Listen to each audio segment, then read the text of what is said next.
یک مقام آگاه نظامی کشور اعلام کرد با کنترل مناسب فضای کشور و تسلط اطلاعاتی نیروهای مسلح، واحدهای جنگ الکترونیکی و پدافند هوایی موفق شدند یک فروند هواپیمای بدون سرنشین پیشرفته جاسوسی امریکایی از نوع RQ-170 را که به طور محدود به مناطق مرزی شرق کشور تجاوز کرده بود کشف و از کنترل متجاوزان خارج و آن را با اندک خسارتی سرنگون کنند و در اختیار بگیرند.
Well, we begin tonight with a question. Is the U.S. close to war with Iran? Tensions between Tehran and the West continue to escalate. Recent events show both countries are engaging in a dangerous political game. Just this past weekend, Iran claims to have shot down a U.S. drone flying over the country. On the same day, explosions outside the British embassy in Bahrain. This after the U.S. claimed Iran is behind a plot to kill a Saudi ambassador to Washington right here on U.S. soil. There's been a series of other mysterious explosions as well as assassinations of key scientists. Meanwhile, the U.S. is cracking down on the country through a series of sanctions. All this has some asking, are we already at war with Iran? Let's take a look at some of the headlines on the web today. These are the headlines from the Daily Mail, The Atlantic, and Newsmax. All of them ask the very same question. Are we already at war with Iran? Now, officials on both sides have not shied away from rallying to go to war.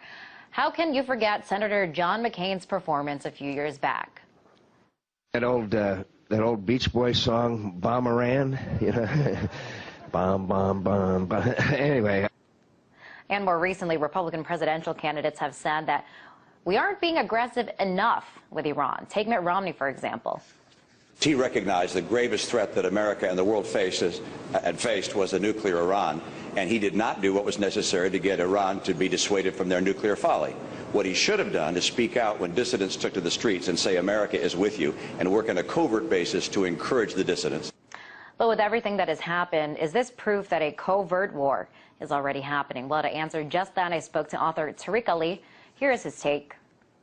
I think that for a number of years now, Western intelligence agencies have been active inside that country.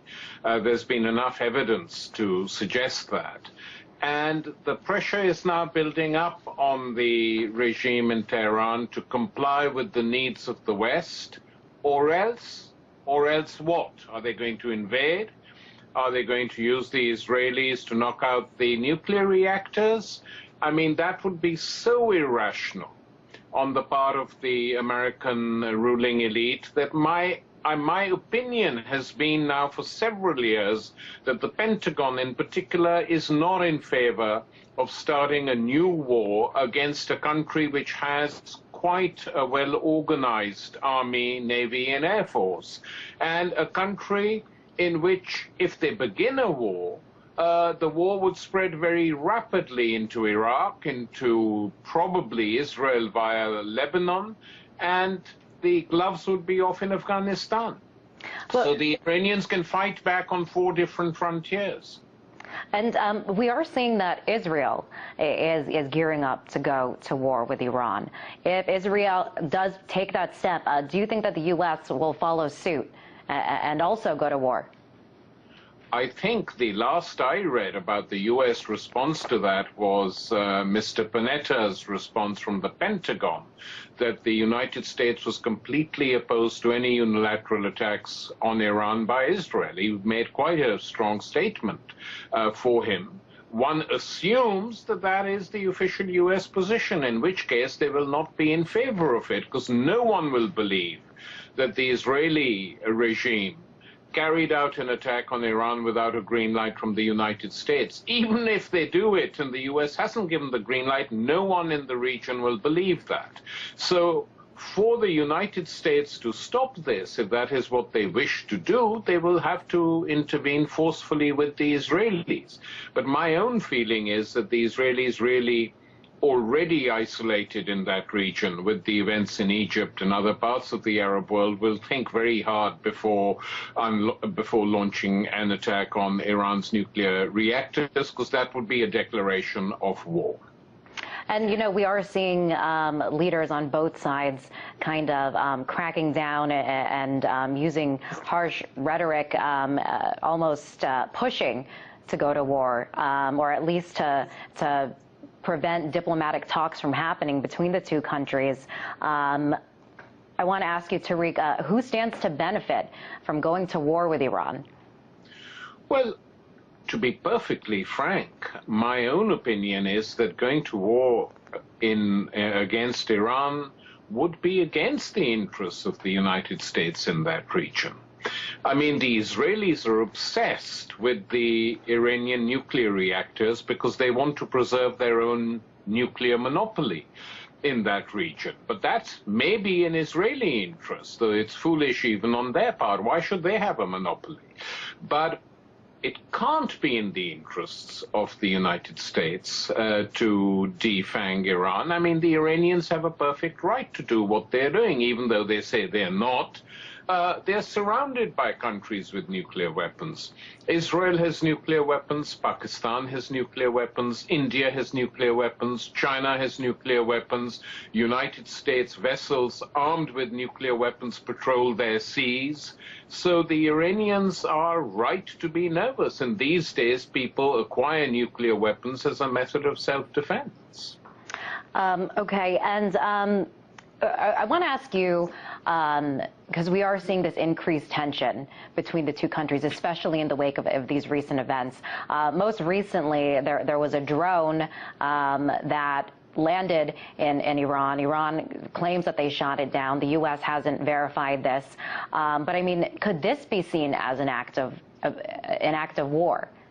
Well, I regard drones as an act of war, even though American lawyers backing the Obama administration have been defending them and saying that it's a legitimate activity for the United States to do this. The question is, did the United States launch the drone, if indeed it was launched, or was it the Israelis? Are they testing the waters for something else? That is what it seems like to me. It's perfectly possible that the Iranians shot it down. One reads that they have quite a sophisticated anti-aircraft and anti-missile defense system, which they've bought from friendly powers. Well, if it was a test run, it failed because the Iranians knocked it down. Okay, so this is just one of many examples of increased tension between the two countries. Do you think that this could signify a pretext to an all-out war with Iran? Well, it could, but who is going to authorize such a war? It's totally impossible that such a war would be authorized by the Security Council, because I think the Chinese and the Russians would veto it. I think Brazil is hostile to any such idea of a war. I think the Indians would not favor such a war. So you would have the BRIC countries, which are quite important economically and as trading partners in their own way, hostile to a war with Iran. That means it would be the Israelis in the Arab world, with the Saudis wanting it but not daring to say so openly, the United States, and its European allies. Of course, they could do it, but the consequences would be dire, not just for the region, but for the oil supplies of the rest of the world. So I remain to be convinced. I still feel that what is going on is a lot of rocket rattling to scare the Tehran regime into accepting the West's impositions on it. But I may be wrong. It may be more serious than that.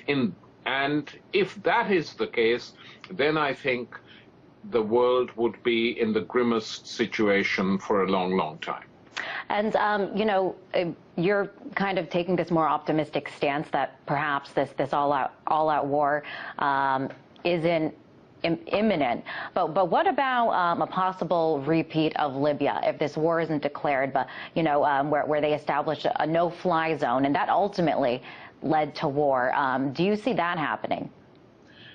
I hope the no-fly zone was established by the Security Council, which gave it a veneer of, you know, sort of international legal approval.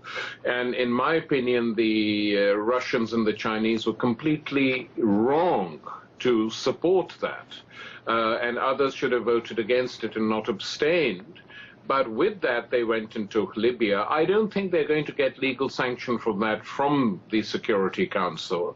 So are they going to do it unilaterally like they did in Iraq? Well, if they do, they will have a price to pay. That's the point I'm saying. They can't get away with attacking Iran because it's going to be impossible to occupy that country. If they just make war on it from above and destroy the nuclear reactors, these nuclear reactors are spread all over the country. It's not just one area. So it'll be seen as an act of war, and the Iranians will retaliate wherever they think fit. So where is that going to get the United States? It's not something that they can win. Okay, Tariq, I want to ask you one more question. Beyond Iran, we are seeing this increased tension in the region with Pakistan, with Afghanistan, especially after the U.S. NATO airstrike that accidentally killed 24 Pakistanis. Pakistan is now taking action and telling the U.S. to get out and to take their drones out of the country. So in the region, we are seeing this growing anti-American sentiment. What is behind it? Well, what is behind it is a refusal of Obama and the Democrats to understand that the Afghan war has to be ended and that they have to withdraw NATO troops from there. Every time they shrink from making that judgment, they escalate the war in Pakistan because they imagine that without the Pakistani support, this war would come to an end, which is a wrong assumption. The resistance in Afghanistan may use certain help from Pakistan or others, but it is quite autonomous.